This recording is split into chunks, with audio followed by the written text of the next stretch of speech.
Through this bad boy here, number 35, our study guide for tomorrow. So the numbers 1 and 2, we're going way back to the beginning of our unit here, talking about what makes a function a function. What are we looking for that we do not want? Repeating what? Repeating inputs is what we do not want. So we have a look at this mapping diagram here. And basically we just got to follow the arrows, right? These are my inputs, these are my outputs, so X and Y. My first input of 6 gives me an output of what? 4. Thank you, Kamora. We just follow that little arrow. 6, 4. So we look, which of these answer choices here has a 6, 4 solution? B. Right? Let's take a look at the next one. What does an input of 7 give me as an output? 3. Does B have 7, 3? Yes, it does. Then we've got 8. What does 8 give me an output of? 3 as well. Is it okay for us to have repeating outputs? Yes, it is. We cannot have repeating inputs, though. Finally, input of 9 gives me an output of 6. Boom. That's my last solution. So, of course, obviously, our answer here is going to be B. Is my door locked?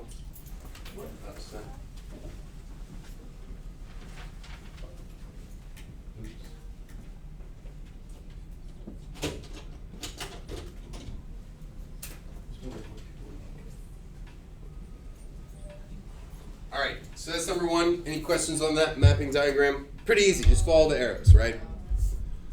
Over to 2, again, we're looking for repeating inputs with different outputs. What are my inputs in option A? 7, 8, 9, 10. Any repeating numbers there? No. So is that a function? Yes. Ooh, yes, it is. It is a function. Let's take a look at B. What are my inputs in option B? 1, 1, 1, 1. Do they all give me the same output? No, I've got a 2, a 3, a 4, and a 5. Right? That's like putting cookie dough in the oven and getting brownies, cake, cupcakes, and cheesecake. Right? So that is not going to be a function. Cookie dough's got to give us cookies every time.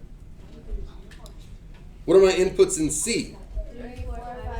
3, 4, 5, 6. What are my outputs? 4, 4, 4, 4. Is that a function? Yes. Yes, it is. Repeating outputs are fine. Okay? Repeating outputs are okay. Repeating inputs are not. It's the moral of that story there. All right? Feel like you guys are good on that. Had a lot of answers there, which I love to hear. I appreciate you guys. Number 3, we got to do a little critical thinking here. We got this graph. It looks kind of like that flight pattern we saw in our notes 2 days ago. My x-axis represents time. My y-axis represents distance from home. So we think about the plane, right? Just like how we started on the ground with our plane. Juan is starting at home, right? Distance from home is 0. He's getting further and further away from home. He stops somewhere and maintains the same distance from home for a certain amount of time. And then what happens right here? He goes back home. The distance from home gets less and less and less until he's right back at home. So we got to figure out which of these options represents that relationship. Number A, Juan walks to the library at a steady pace without stopping. Is that what we see here? No. No. If that was the case, we would see a graph like this. Thank you. Steady pace, no stopping. Second one, Juan walked to the store from home, bought groceries, then walked back home. Does that make sense? Yes. Yes, it does. He walked to the store.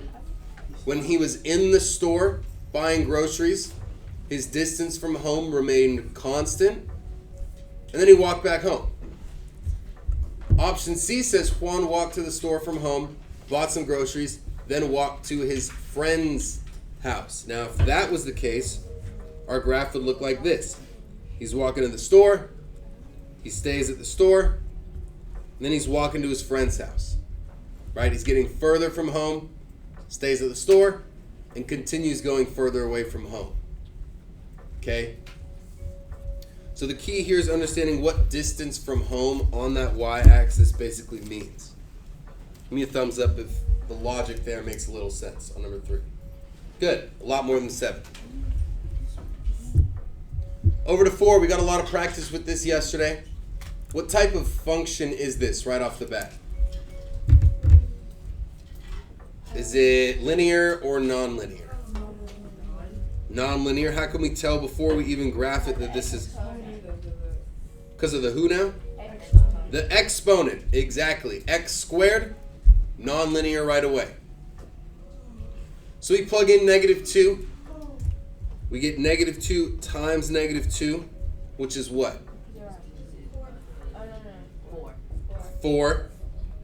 And 4 minus 4 gives me 0. So my first point, if I start in the middle, I go -2 on the x, 0 spaces on the y. There's my first point. Now I plug in -1. What's -1 times -1? Positive 1. Right? And what's 1 minus 4? -3. We got to make sure it's -3. If we have 1 and take away a bigger number, it's going to be negative, right? So we go -1 on the x, -3 on the y. Make my second point. What happens when we plug in 0? What's 0 times 0? 0. And 0 minus 4 gives me -4. There's my y-intercept right there in yellow. And remember, when we have a nonlinear function, we're going to see a nice symmetrical pattern with these outputs. So if I plug in a 1, what am I going to get? -3. Just like we had when we plugged in -1. If we plug in 1, 1 times 1 is 1. 1 minus 4 is -3. Positive 1 on the x, -3 on the y. Right?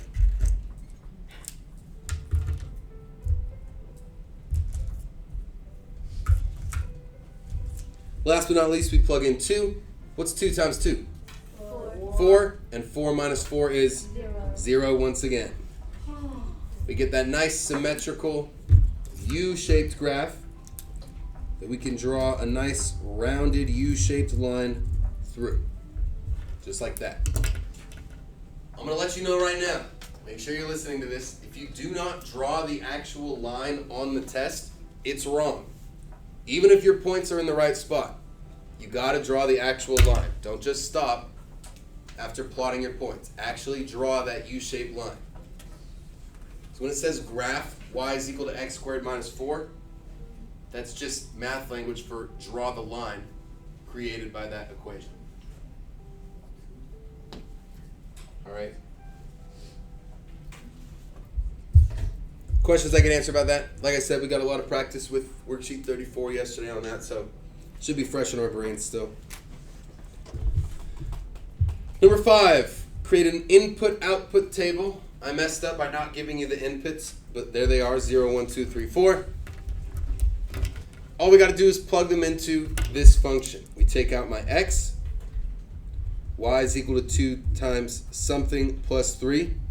We could set that up for all 5 inputs. So my process is going to be the same. Ladies, we okay up there in the front? Okay. You got to stay focused. Okay, this is our last opportunity to review this stuff.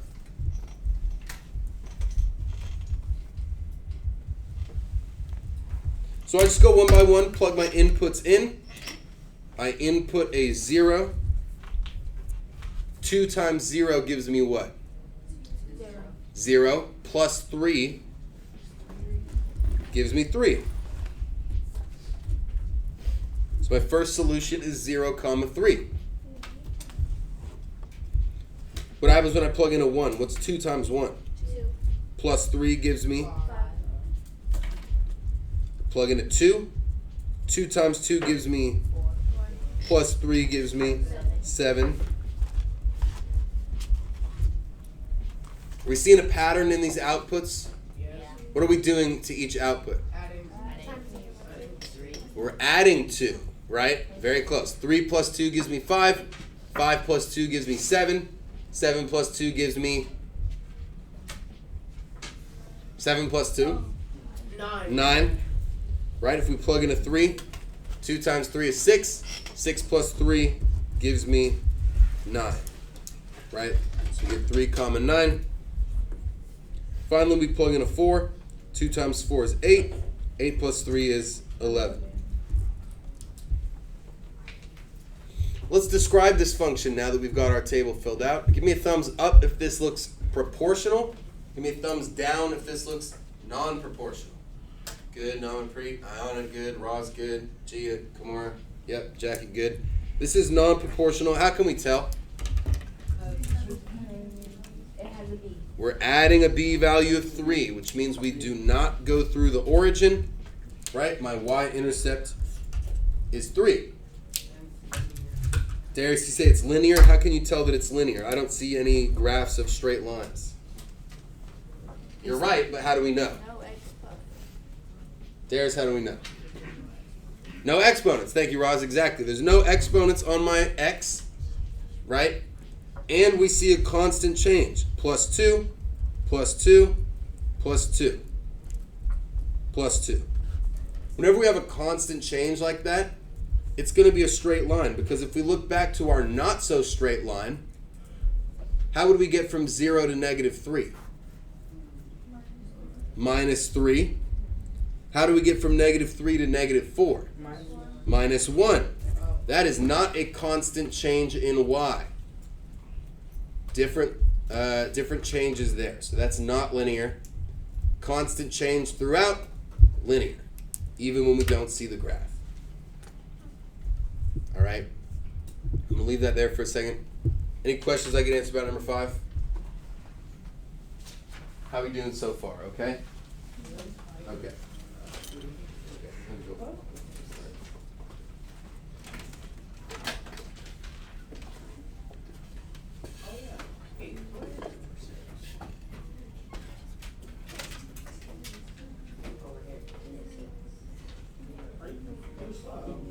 You're slow, bro.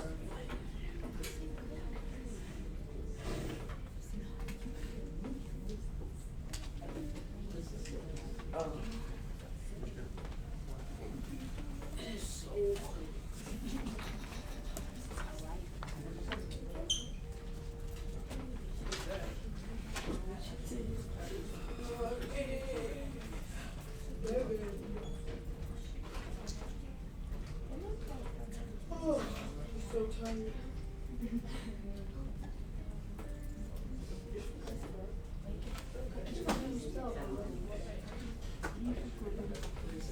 Literally only one way to stop. Really? I was trying to make it. Why are you riding like that?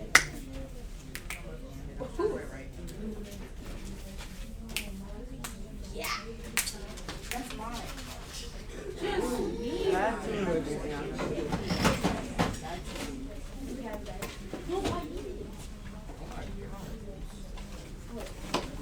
Why are there so many people standing up? Yeah. I can't leave the room for 2 seconds? What are you doing? Come on, man.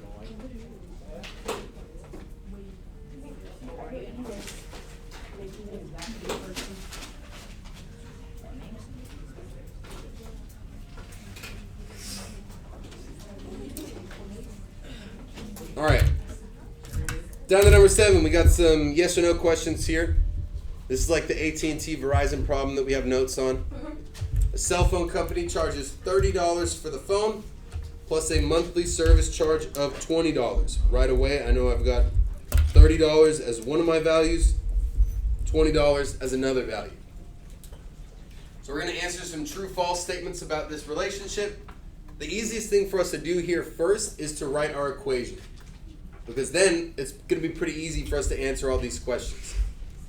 So if I've got $30 and $20, I need to know which of these is my M and which of these is my B. How can we tell which one is my M? It says monthly. Good. Rosalind says monthly, right? Now, no, it doesn't necessarily say per, but if you're paying something monthly, what does that mean? Over and over. Over and over and over again. Exactly. So we've got a monthly service charge of $20. In other words, we're paying $20 per month. So is $20 going to be my M or my B? My M. Which makes $30 my B. And again, we begin by paying $30 for the phone.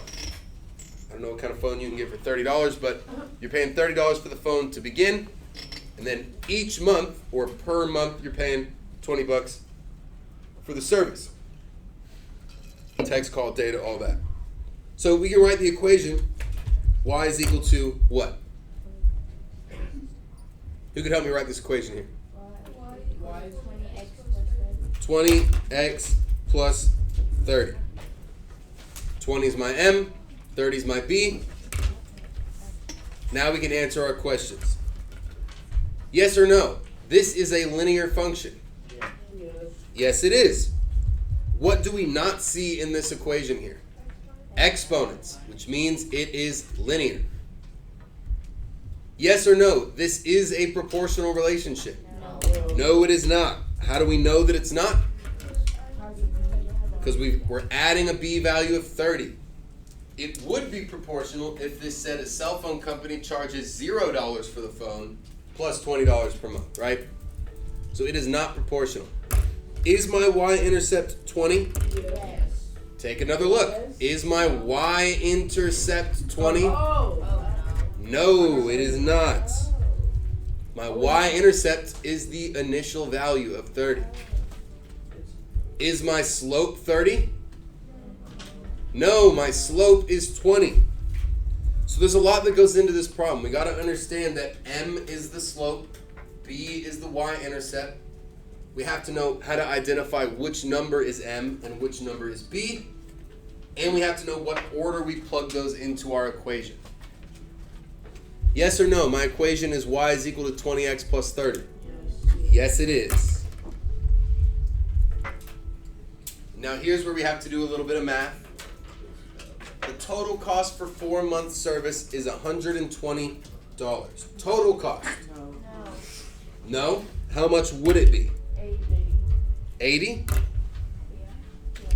Oh. 110. 110. The total cost. You can't pay for the service if you don't have the phone. Oh. If we take out my x and plug in a 4, what's 20 times 4? 80. That's where we got 80, right? Plus the price of the phone is 110. So if you said no, it's $80. Obviously, it's not asking for the correct amount. You would have accidentally got that right. But please make sure you understand when we're talking about the total cost, we got to include that B value. Right? You can't get a cell phone bill if you don't have a cell phone to start with. Does that make a little sense? Yes. Good. I heard some revelations we had there, which is great. It means we're not going to make that mistake on the test tomorrow, which is what this is all about. So yes, no, no, no, yes, no. Someone's in the back. This is important. Number 8. Just identifying here, describing these functions. 6.2a.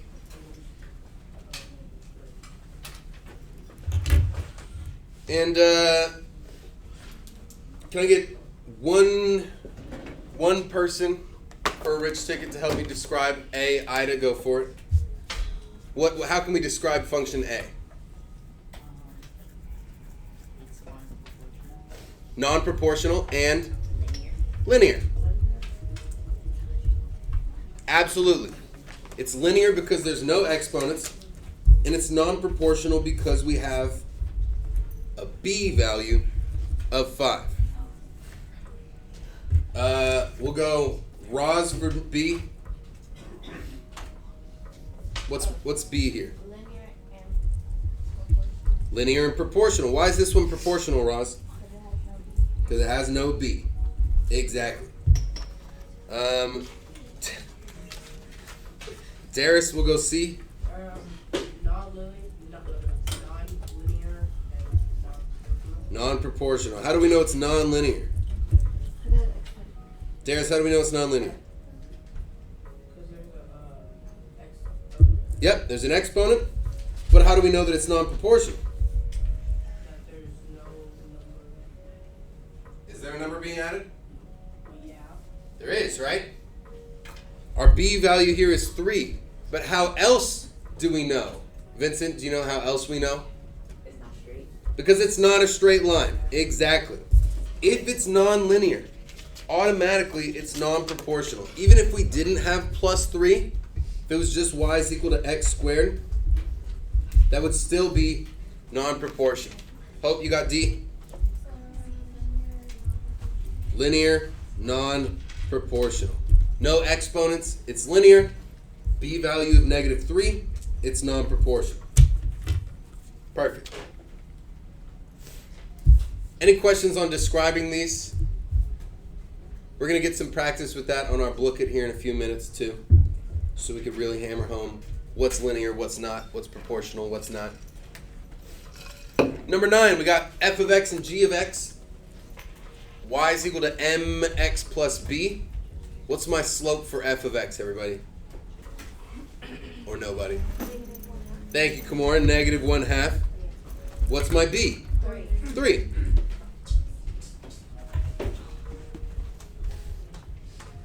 How can we describe f of x?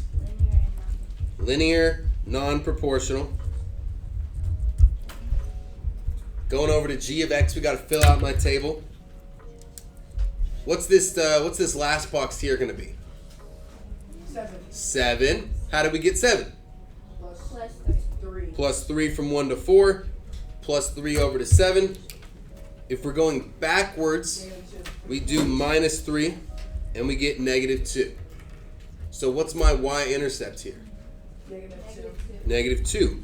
Is my slope going to be 3? No. No. Good. I'm glad. Why? Because what's my change in x?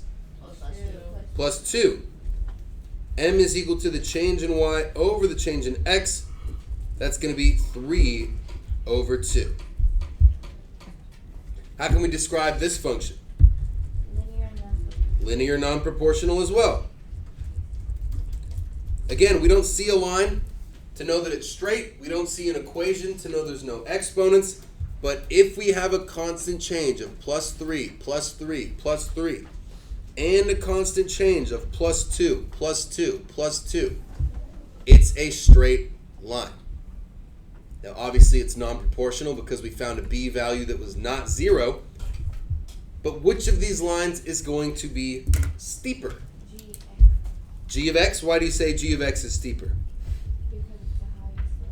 Because our slope, 3 over 2, is larger than our slope of 1/2.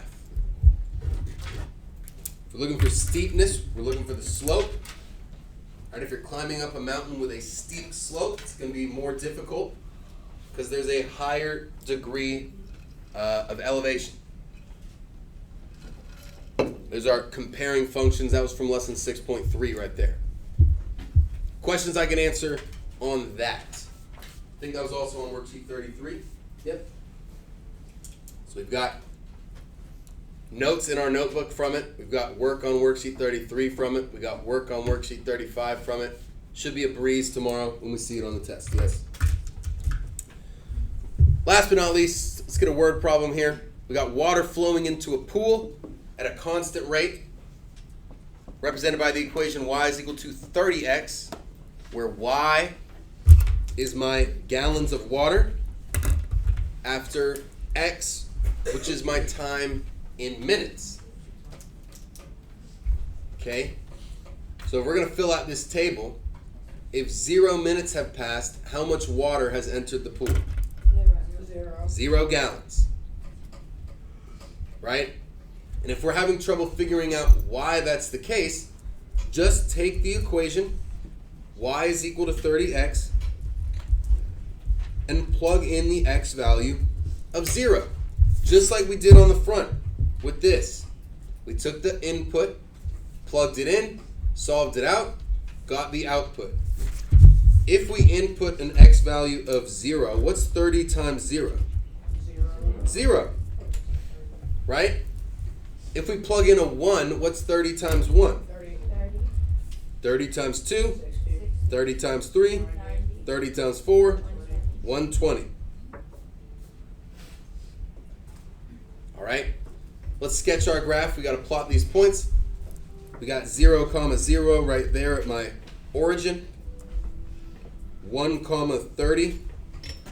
I don't see a 30 on my y-axis. Anyone know where 30's at? Between 20 and 40. Exactly, in between 20 and 40. Boom. 2, 60 right there. 90 will be in between 80 and 100 right there. And 4 120s up on the top. What type of line does that look like? Linear. A linear line, a straight line.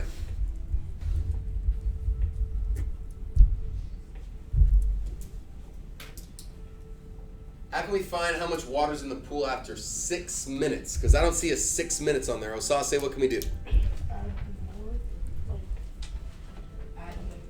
Hold on, Osase, how do we do it? Add 20 to each, add 5, add two of those, yeah. So we extend our table to reach 6 minutes, and we follow this pattern. Osase, what's 120 plus 20? Or sorry, 120 plus 30. 150, And 150 plus 30? 180.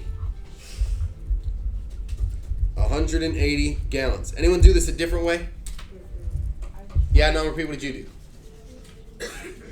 Good. So Namarpreet just plugged in the input of 6 into our equation. Right? And 30 times 6 gives us 180 gallons as well. If we had room on the graph, we could have gone 2 more steps up, but then we'd be way up into the last problem, so can't do it that way. But if we had room, we could do it that way as well. So whichever way you're more comfortable getting that value, great. If you like plugging in the input and getting an output, awesome. If you're like Osase and you want to expand the table even better, a little bit easier even maybe, just to follow that pattern. And that's what we got. Something to keep in mind. Not everything that you see on the test is on this study guide. Typically I try and put a little bit of everything, but for this unit I wanted to mix it up. So not only should you have this study guide ready to go, but those note sheets that we glued in, those half sheets on yellow paper, you should have those ready to go. If you didn't get a chance to finish them, the videos are in Google Classroom for you to watch tonight and get copied down. Your worksheets, especially worksheets 33 and 34, should be finished and ready to go before our test tomorrow. Okay, we're going to use all of our resources, not just our study guide, in order to be successful.